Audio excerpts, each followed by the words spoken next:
Hi friends, പുതിയൊരു വീട്ടിലേക്ക് വീണ്ടും സ്വാഗതം.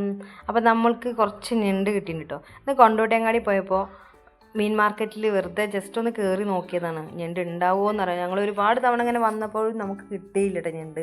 അപ്പോൾ അങ്ങനെ ജസ്റ്റ് ഒന്ന് വെറുതെ പോയി നോക്കിയപ്പോൾ ഞണ്ടിനെ കിട്ടി. അങ്ങനെ കുറേ ദിവസമായി ഞാൻ കഴിക്കണം എന്ന് ആഗ്രഹിക്കുന്നു. സുവേട്ടനോട് ഇവിടെ ഏത് കടയിൽ ഇങ്ങനെ പോയിട്ട് ഇങ്ങനെ മീൻ മാർക്കറ്റിലൊക്കെ പോകുമ്പോൾ ഇങ്ങനെ ചോദിക്കും ഞണ്ടുണ്ടോ ഉണ്ടോ. അപ്പോൾ ഏതായാലും നമുക്കിന്ന് കിട്ടിയിട്ടോ. അപ്പോൾ നമ്മൾ ഞണ്ട് റോസ്റ്റ് ഉണ്ടാക്കാം. അപ്പോൾ ഞാനെന്താ അതൊന്ന് വെട്ടി ക്ലീൻ ആക്കട്ടെ കേട്ടോ. ഈ സാധനത്തിനൊന്ന് കട്ട് ചെയ്ത് ക്ലീൻ ആക്കി എടുക്കാൻ ഇച്ചിരി പാടാണ് കേട്ടോ. ഇപ്പോൾ ഇപ്പോഴത്തെ അവസ്ഥയിൽ അങ്ങോട്ടും ഇങ്ങോട്ടും മറിഞ്ഞ് ഞാൻ ഒരുവിധം നന്നാക്കി എടുക്കുന്നുണ്ട്. അപ്പോൾ എൻ്റെ നാട് തിരൂരാണ് കേട്ടോ. അവിടെയൊക്കെ പുഴമേന്ന് പറഞ്ഞാൽ ഒരുപാട് കിട്ടും. അപ്പോൾ അച്ഛന് പാപ്പന്മാരൊക്കെ ഈ ജോലി ലീവായ സമയത്തൊക്കെ ഒരു മീൻ പിടിക്കാൻ പോകും. ഒരുപാട് ഞണ്ടിനും കരിമീൻ അങ്ങനെ പരൽ അങ്ങനത്തെ മീനുകളൊക്കെ കിട്ടും കേട്ടോ. അപ്പോൾ ചെറിയ കുട്ടിയായ സമയത്ത് ഞാനും പോകാറുണ്ട് മീൻ പിടിക്കാനൊക്കെ. ഭയങ്കര ഇഷ്ടമാണ് മീൻ പിടിക്കാനൊക്കെ കാണാനും അത് പിടിക്കാനും ഒക്കെ.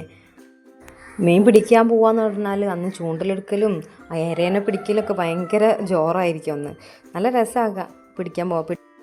ഞങ്ങളന്ന് മീൻ പിടിക്കാൻ കൊണ്ടുപോകുകയാണെങ്കിൽ അച്ഛനും പാപ്പന്മാർക്കൊക്കെ ചിലവ് കൂടും. കാരണം പുഴവക്കത്തിലൊരു ചെറിയൊരു പെട്ടിക്കട ഉണ്ട്. ആ കടയിൽ നിന്ന് എല്ലാ സാധനങ്ങളും മേടിക്കും. അതായത് മിഠായി, അച്ചാർ, ചിപ്സ്, മിക്സർ അങ്ങനെയൊക്കെ മേടിച്ച് കൊണ്ടുപോയിട്ട് പുഴവക്കത്തിലിരുന്ന് കഴിക്കും. എന്നാലും മീൻ പിടിക്കലും രസമാണ്. അപ്പോൾ ഞാനിതാ ഞണ്ട് കട്ട് ചെയ്തപ്പോൾ കഴുകി എടുക്കാം കേട്ടോ. കഴുകുമ്പോൾ ഒന്ന് ശ്രദ്ധിക്കണം, അതിൻ്റെ ഉള്ളിലത്തെ ഇറച്ചി കണ്ടല്ലോ അതൊക്കെ പോകണത് ശ്രദ്ധിക്കണം കേട്ടോ. കാരണം ഞാനിങ്ങനെയല്ല, ആദ്യം ഞണ്ട് ഒന്ന് ആവിയിൽ പുഴുങ്ങിയെടുത്തതിന് ശേഷമാണ് ഞാൻ കട്ട് ചെയ്യില്ല. അപ്പോൾ അതിൻ്റെ ഇറച്ചിയൊന്നും പുറത്തേക്ക് പോകില്ല. അപ്പോൾ മോള് സ്കൂളിൽ നിന്ന് വിട്ട് വന്നിട്ടുണ്ട് കേട്ടോ. അപ്പോൾ അവളിങ്ങനെ നോക്കുന്നുണ്ട് അമ്മ എന്താ ചെയ്യുന്നുണ്ട്. അപ്പോൾ വീഡിയോ എടുക്കുന്നത് അവൾ കാണുന്നുണ്ട്, അതാണ് മിണ്ടാണ്ടിരിക്കുന്നത്. അപ്പോൾ ഈ സാധനങ്ങളൊക്കെ നമ്മൾ ഞണ്ട് റോസ്റ്റിന് ആവശ്യമുണ്ട് കേട്ടോ. ഉള്ളി, തക്കാളി, വെളുത്തുള്ളി, പച്ചമുളക്. ഉള്ളിയും തക്കാളിയൊക്കെ കുറച്ച് ഞാൻ കൂടുതൽ എടുത്തിട്ടുണ്ട് കേട്ടോ. കാരണം എനിക്ക് കുറച്ച് ഗ്രേവി അത്യാവശ്യം. ഞണ്ട് 4 ഉള്ളൂ, കുറച്ചേ ഉള്ളൂ ഞണ്ട്. അപ്പോൾ കുറച്ച് ഗ്രേവി ഉണ്ടായിക്കോട്ടെ വിചാരിച്ചിട്ട് കുറച്ച് കൂടുതൽ എടുത്തിട്ടുണ്ട് കേട്ടോ. അങ്ങനെ കട്ട് ചെയ്തിട്ട് നമുക്ക് ഉണ്ടാക്കാൻ നോക്കാം. ഇത് നൈസായിട്ട് അരിഞ്ഞെടുക്കണം, അപ്പോൾ അത് പെട്ടെന്ന് വെന്ത് കിട്ടുള്ളൂ ഈ തക്കാളിയും ഉള്ളിയൊക്കെ. എരിവിനനുസരിച്ചുള്ള പച്ചമുളക് ഇട്ടാൽ മതി. ഞാൻ ഇനി ഇതിൽ കുരുമുളക് ഒക്കെ ആഡ് ചെയ്യുന്നുണ്ട്. നമ്മൾ മുളകും പൊടി ഇടുന്നതിനെക്കാട്ടിലും നല്ലതാണല്ലോ കുരുമുളക് പൊടി. കുരുമുളക് പൊടി ശരീരത്തിന് നല്ലതാണല്ലോ. അതുകൊണ്ട് ഞാൻ കുരുമുളക് പൊടിയാണ് കേട്ടോ അധികം ഇടുന്നത്. എനിക്കും കുരുമുളകിൻ്റെ ആ ഒരു ടേസ്റ്റ് ഭയങ്കര ഇഷ്ടമാണ്. അങ്ങനെ നമ്മൾ അടുപ്പത്ത് വെച്ചതാ ഇഞ്ചി വെളുത്തുള്ളി ചതച്ചത് ഇട്ടുട്ടോ. പിന്നെ വലിയ ഉള്ളി നൈസായി അരിഞ്ഞ് വെച്ചത് ഇട്ടിട്ടോ.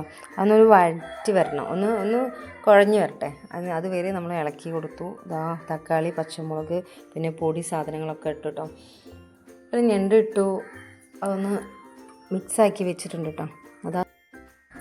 അപ്പോൾ മോളോട് ഞാൻ വിളക്ക് കത്തിച്ച് കഴിഞ്ഞതിന് ശേഷം കഴിക്കാമെന്ന് പറഞ്ഞിട്ടോ.